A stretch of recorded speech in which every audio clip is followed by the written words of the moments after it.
Hello guys, and welcome back to the channel. So now guys, the Sowore storyline continues to evolve, and as it continues to develop, I of course will continue to keep you updated. So guys, I bring you this. Sowore speaks from DSS detention, meets with at Revolution Now protesters. So that's the headline. Sowore speaks from DSS detention, meets with hashtag Revolution Now protesters. So that's the headline. Now let's hear what Sowore has to say.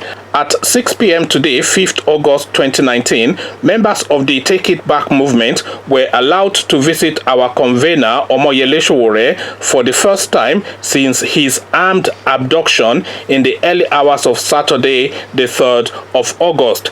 The visitors met him in high spirit, unmoved by the events of the last few days. The officers allowed the guest to present him with food, as Sowore had refused all meals since his capture. We are also happy to confirm that Take It Back members will be allowed to bring him food daily as per his wishes. The freedom fighter was quick to ask about the movement and party faithfuls, as he is aware that there will be a lot of worry about his well-being, and would like to assure everyone that he's being treated well and is in very good health. He is pleased that the peaceful at Revolution Now protest he called Nigerians to stand for went ahead, and has expressed his dismay at knowledge of the sheer number of innocent Nigerians being arrested for exercising their civil rights. He is greatly concerned about the well-being of all those arrested and or affected by today's heavy-handed police action, and joins in demanding for their immediate release. Indeed, the silver lining in today's unrest lies in the knowledge that truly you cannot stop an idea whose time has come. The Take It Back movement will continue to agitate for his release, as well as that of every single comrade whose voice this oppressive regime has tried to silence. This visit was a small win. We will not rest until we are free, and are free indeed. So now that is the news feed coming out of the movement, the Sowore movement, the Revolution Now movement. So the people behind the scenes have been able to, I'm sure through their legal representatives, to access Sowore and have a conversation with him, and he's sending out messages of reassurance that he's well, he's unbowed, and they cannot cower him, which is effectively the reading of this message that he has put out in the public space.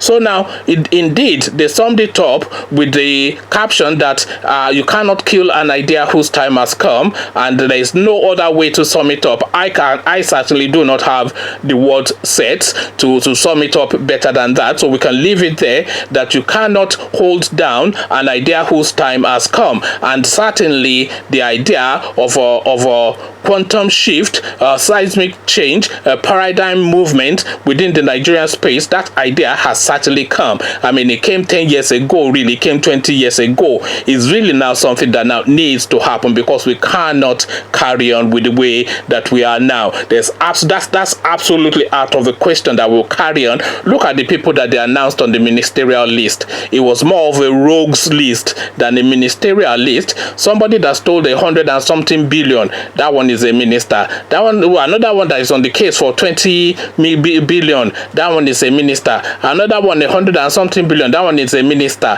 But then the funniest part of it, the guy that EFCC used, or ICP, whichever one, used to prosecute the one that stole 100 and something billion naira, the lawyer that they used to prosecute this guy was Festus Keyamo, who is now the same person that will be sitting in the same cabinet meeting with this guy that he tried to prosecute. Then you have to ask the question that where is this guy's morality? Because he should have and must have believed in that case for him to have taken it on. So whether he won it or not, if he's off the view that this guy that he fought so hard to have imprisoned because of corrupt practices is now a minister, he cannot then in all conscience then sit in the same cabinet meeting with him, because he's either wrong then or is wrong now. But either way he's wrong, so which shows that is either immoral or his judgment is lacking explain it. It's all a complete mess, really. I'm not really going to tell you anything that you already know, because this is just, these narratives